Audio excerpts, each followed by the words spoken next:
Oke. Pertama, di slide pertama yang kita bahas adalah tentang makna pengertian ya al-khulafa ar-rasyidun itu sendiri. Ya, jadi al-khulafa ar-rasyidun ya anak-anak Bapak sekalian itu diserap atau diambil dari bahasa Arab. Ya. Diambil dari bahasa Arab. Jadi bahasa Arab al-khulafa itu secara bahasa diartikan pengganti. Bisa juga penerus, bisa juga artinya di belakang. Maksud di belakang di sini ya, ketika orang yang di depan kita sudah selesai urusannya, maka kita nyusul ke depan untuk menggantikan posisinya. Ar-rasyidun berarti orang-orang ya yang diberikan petunjuk ya, yang diberikan hidayah langsung oleh Allah. Maka ketika digabungkan dua kata ini, al-khulafa ar-rasyidun, maka artinya pemimpin yang diberi petunjuk oleh Allah Subhanahu wa taala. Itulah dia pengertian tentang al-khulafa ar-rasyidun. Bukan anak Bapak sekalian, ya, sedangkan yang dimaksud dengan al-khulafa ar-rasyidun secara istilahi, terminologi ya, bahwa pengganti atau penerus ya proses dakwah Rasulullah Shallallahu Alaihi Wasallam setelah Rasulullah wafat kembali ke hadirat Allah Subhanahu Wa Taala.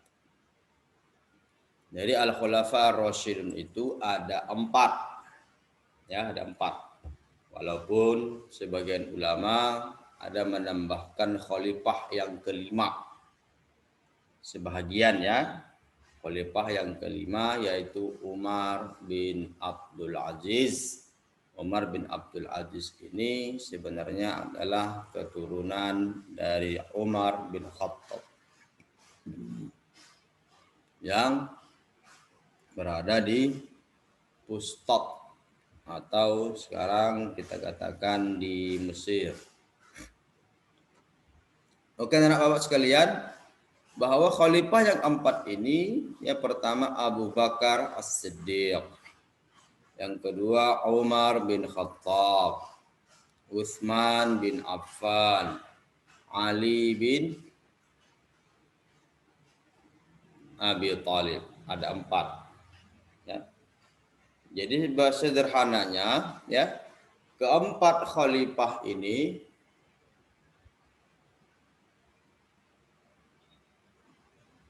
ya, 2 adalah mertua Rasul secara historisnya ya, kehidupan dunia apanya historisnya, 2 menjadi mertua Rasul, yang 2 lagi menjadi menantu Rasul. Yang mana itu Ustaz? Nah, Abu Bakar As-Siddiq itu mertua Rasulullah. Kenapa? Karena Rasulullah menikah dengan Aisyah radhiyallahu anha. Umar bin Khattab juga menantu Rasulullah. Astagfirullah. Umar bin Khattab juga mertua Rasulullah. Kalau dalam kehidupan dunianya ya.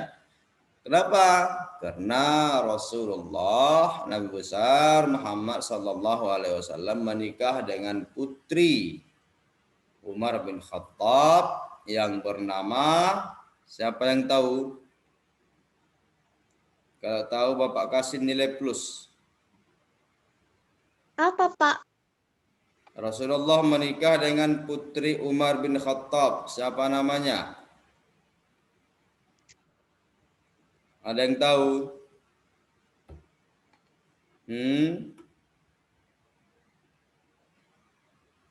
Ada yang tahu nggak? Ali bin Abi Thalib. Siapa Kak Lupita? Ali bin Abi Thalib.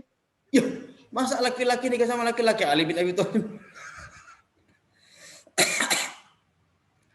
Dengarkan apa ulang. Rasulullah menikah dengan putrinya Umar bin Khattab. Siapa nama putri Umar bin Khattab yang dinikahi oleh Rasul? Kalau putri Abu Bakar tadi Aisyah. Kalau dia putri Umar bin Khattab siapa namanya? Jelas suara Bapak apa enggak ini? Jelas kan? Jelas, Pak. Siapa yang tahu? Yang tadi putus-putus, Pak. Iya, sekarang udah jelas. Udah, Pak. Ya, putri Umar bin Khattab yang dinikahi Rasulullah, namanya siapa?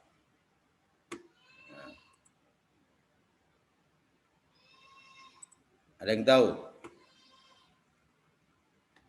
Khadijah, Pak. Khadijah itu istri Rasulullah yang pertama. Khadijah nama ayahnya Khuwailid. Khadijah Tasfa bin Umar, Pak. Iya, anak Umar. Siapa? Putri Umar yang dinikahi Rasulullah bernama Hafsah, Pak. Ya, betul. Makasih Bang Aulia. Maaf ya Pak. Apa itu namanya gelap-gelap gitu Pak? Nggak bisa dibalikin kameranya Pak. Nggak tahu kenapa. Karena pakai HP sebelah Pak. HP Iya. saya rusak Pak. Subhanallah. Oke lah Bang Aulia. Sehat-sehat kita ya. Nggak apa-apa Bang. Oke. Ya. Bahwa Abu Bakar As-Siddiq ya.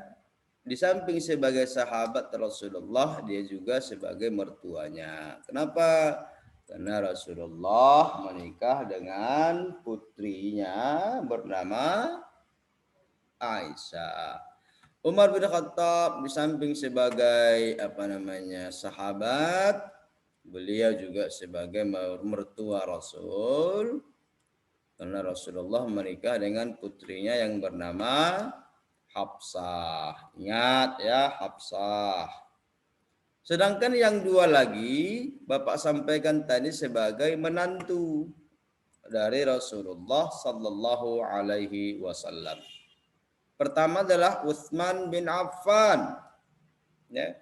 Utsman bin Affan ini ya yang sangat terkenal pemalu, pendiam, ya, dermawan, ya, menikah dengan putri Rasulullah, dua putri Rasulullah ia nikahi.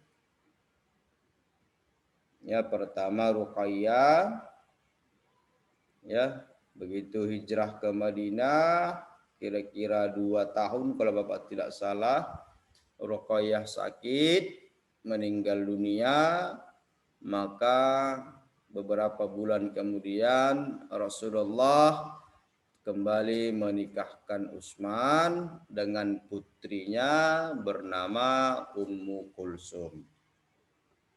Jadi 2 kali. Ya, kalau kalian dengarkan penjelasan Bapak di video bulan minggu kemarin, pasti kalian tahu namanya itu. Ya, Ruqayyah dan Ummu Kulsum. Oke. Kemudian Ali bin Abi Thalib menikah dengan putri kesayangan Rasulullah yang bernama Fatimah. Oke. Itu dia ya, Bapak. Kita lanjutkan ya. Al-Khulafa Ar-Rasyidun ini adalah pilihan pribadi-pribadi terbaik ya yang langsung ya hasil dari didikan Rasulullah sallallahu alaihi wasallam ya. Kepemimpinan khulafah yang 4 ini tidak diragukan lagi ya, kehebatan mereka, kepiawaian mereka dalam memimpin, dalam menyebarkan dan mensyiarkan agama Islam. Ya, mereka korbankan jiwa, raga, harta, ya, demi untuk mensyiarkan dan menyebarkan agama Islam itu sendiri. Oke, kita lanjut ke slide yang kedua. Oke, Abu Bakar As-Siddiq. Di awal tadi Bapak sampaikan bahwa sahabat Abu Bakar As-Siddiq di samping sebagai sahabat Rasulullah juga sebagai mertuanya. Abu Bakar As-Siddiq lahir tahun 573 Hijriah ya di kota Makkah, ya lahir dari keluarga yang sangat terhormat ya. Berarti kalau di masa jahiliyah itu orang yang terhormat itu berarti orang yang memiliki kedudukan di sukunya dan yang pasti memiliki kekayaan dan kaya raya ya. Oke, apa namanya? Abu Bakar lahir setelah Rasulullah SAW lahir 2 tahun 1 bulan. Dah, nanti di bulan Ramadan akan selalu kita dengar ini. Abu Bakar As-Siddiq, Umar bin Khattab, Uthman bin Affan, Ali bin Abi Thalib akan selalu dikumandangkan sang Bilal ketika melaksanakan sholat tarawih. Oke, yang harus kita pahami anak Bapak, ternyata Abu Bakar ini ya bukan nama asli, akan tetapi nama panggilan atau gelar. Jadi kalau anak Bapak ya baca buku-buku sejarah, kisah-kisah sahabat, setiap yang bernama Abu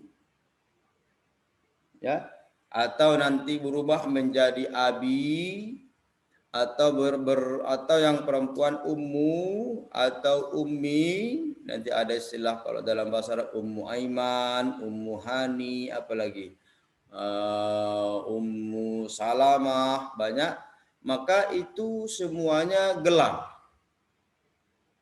Karena Abu itu artinya bapak, Ummu itu artinya ibu, berarti Abu si Anu, ya kan?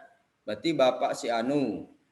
Ummu Anu, berarti ibu si Anu. Nah, mungkin disandarkan kepada anak atau mungkin disandarkan kepada sifat yang bersangkutan. Makanya Abu Bakar sebenarnya bukan nama asli dari beliau. Namun nama aslinya adalah Abu Abdullah bin Abu Quhafah. Abdullah bin Abu Quhafah itulah nama asli dari Abu Bakar As-Siddiq radhiyallahu anhu. Oke, Bapak dirahmati Allah Subhanahu wa taala. Dan As-Siddiq ini, Abu Bakar itu panggilan sehari-hari panggilan sehari-harinya ya. Nama aslinya Abdullah bin Abi Quhafah, lahir tahun 573 Hijriah. Sedangkan kata As-Siddiq ya, kata As-Siddiq ini adalah gelar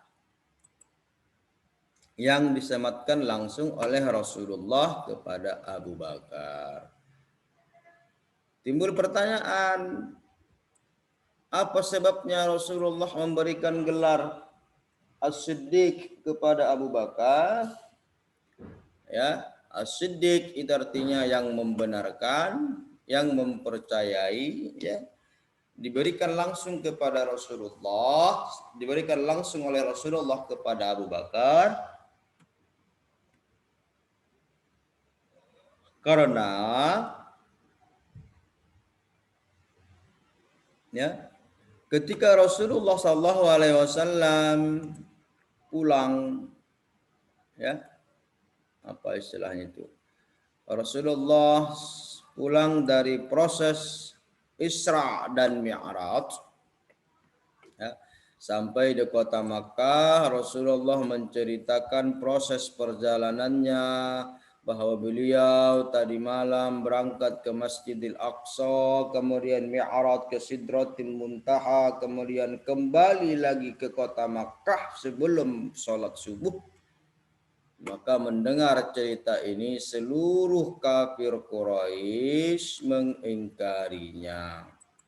Tidak ada satupun di antara mereka yang mempercayainya. Ditambah lagi umat Islam pada saat itu adalah minoritas, maka tidak adalah seorang pun dari mereka yang mempercayai. Bagaimana mereka mau percaya? Ya. Sedangkan tradisi kebiasaan mereka, ya, ketika ke Palestina itu memakan durasi waktu selama 2 bulan. Ya, pergi 1 bulan, ya, pulangnya 1 bulan. Makanya tidak masuk akal kalau ditempuh dalam kurun waktu hanya 1 malam. Bahkan tidak sampai, hanya 3 atau 4 jam.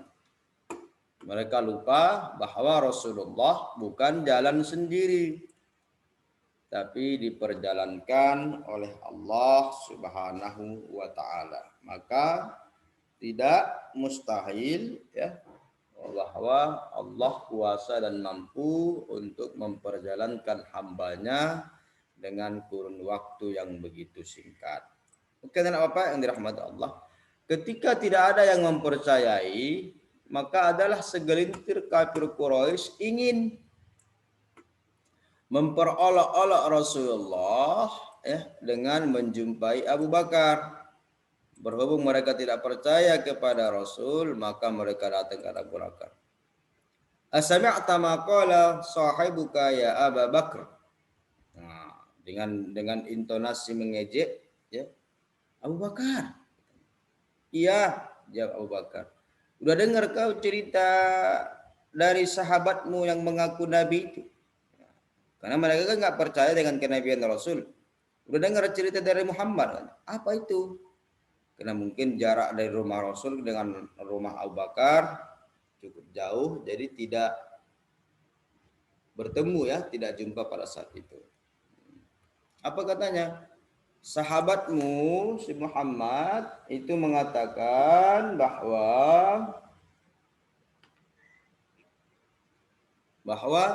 ia telah pergi ke Masjidil Aqsa tadi malam dan kembali tiba sampai di sini sebelum subuh.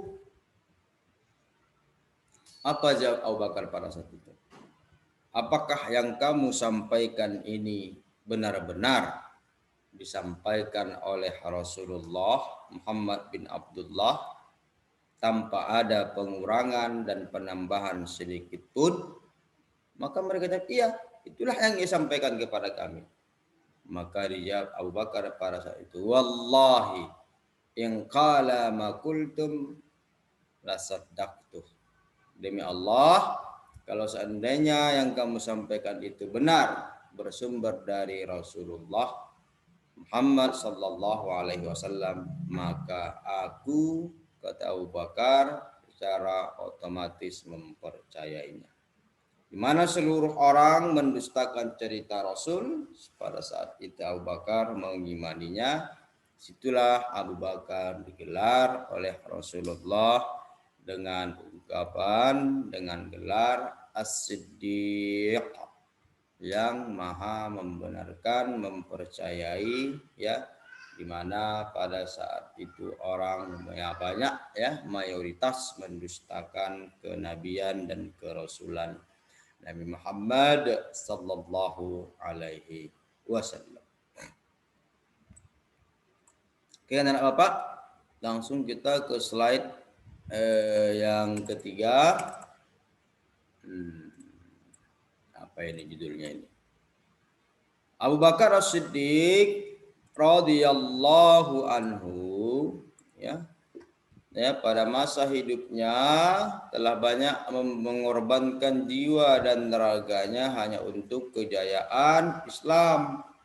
Ia juga patuh kepada ajarannya, ya, sampai-sampai, ya, banyak ya harta yang dikorbankan oleh Abu Bakar untuk membebaskan perbudakan budak-budak yang memeluk Islam ya, kemudian ketahuan oleh majikannya, kemudian disiksa, diselamatkan, dibebaskan oleh Abu Bakar As-Siddiq. Salah satu kisah yang paling masyhur adalah kisah Bilal bin Rabah, muazzinnya Rasulullah. Pertama-tama dia memeluk agama Islam masih dalam posisi budak, hamba sahaya. Ketahuanlah sama tuannya, ketahuanlah sama majikannya, Bilal yang berkulit hitam telah memeluk agama Islam tanpa seizin majikannya, maka ia dihukum, disiksa oleh majikannya, diterik panas matahari, diletakkan batu besar di dadanya, kadang lagi diseret ya, diikat dia pakai tali ya, kemudian diseret dengan unta, dalam sebuah riwayat yang mengatakan dengan kuda, kemudian kuda itu dipukul, dilibas, lari kuda itu sekencang-kencangnya, maka terseretlah Bilal bin Rabah pada saat itu. Melihat kekejian dan kekejaman itu, ya, maka Abu Bakar memerdekakan mereka. Ya, itulah salah satu sumbangsih real nyata oleh Abu Bakar As-Siddiq radhiyallahu anhu.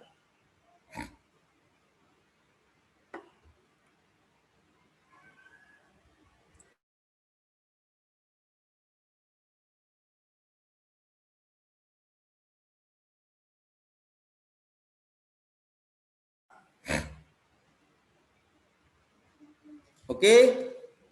Kemudian ya prestasi ya, program-program atau problem-problem yang terjadi di masa kekhalifahan Abu Bakar As-Siddiq ya, setelah Rasulullah meninggal dunia ya, banyak hal-hal baru yang ditemukan Abu Bakar As-Siddiq di masa kekhalifahannya yang belum pernah terjadi di masa Rasulullah.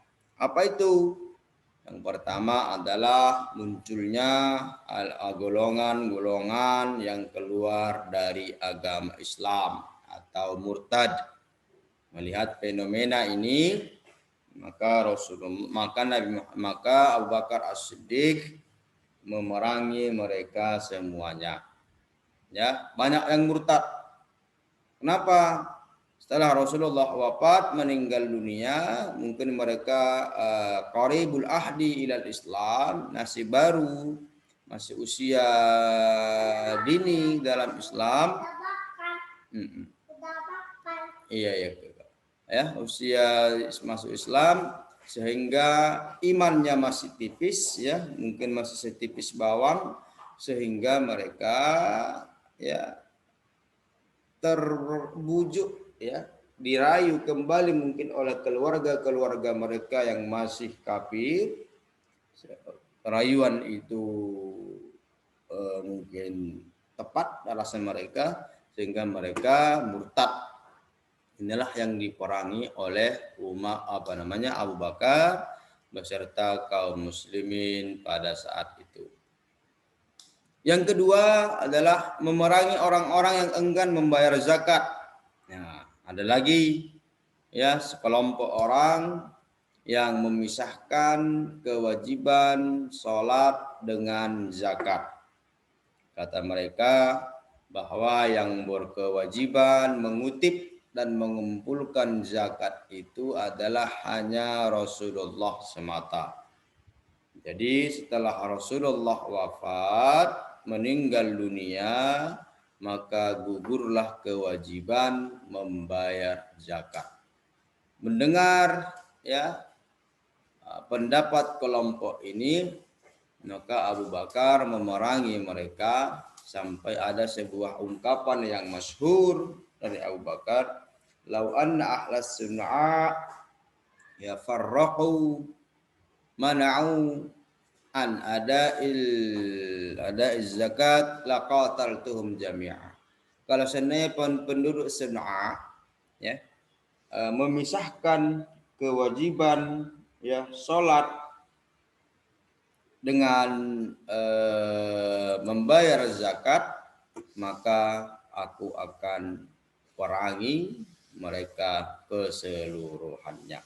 Banyak ya problem-problem baru yang muncul setelah Rasulullah wafat, tapi yang paling masyhur, yang paling terkenal ya, yang paling kisahnya yang paling sering dijelaskan, dipaparkan oleh para ustadz kita yang tiga ini.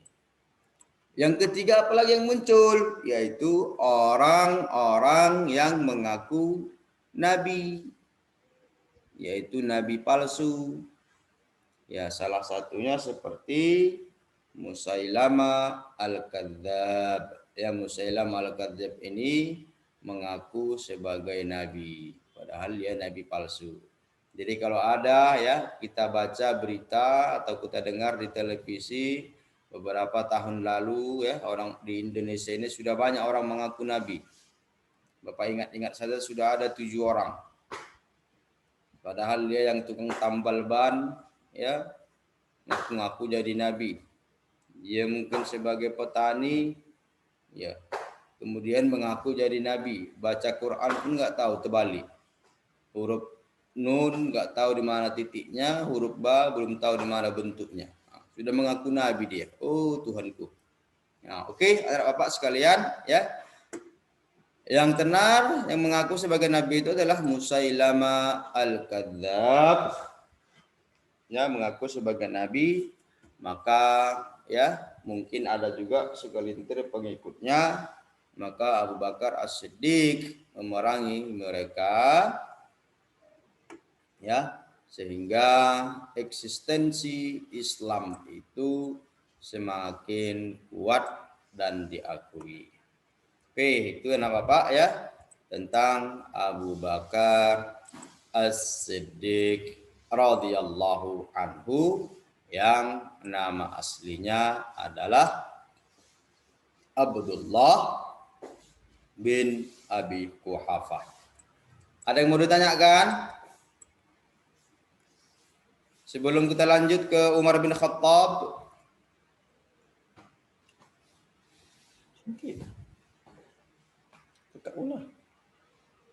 Ada yang mau ditanya? Saya. Paham semua penjelasan Bapak tadi? Oke, jika paham dan mengerti, alhamdulillah ya. Semoga pemahamannya ya bertahan lama. Ya. Poin-poin prestasi ya yang paling masyhur di masa kekhalifahan Abu Bakar As-Siddiq, inilah dia ya, ada 3 poin ini. Semoga ya dapat Bapak pahami ya.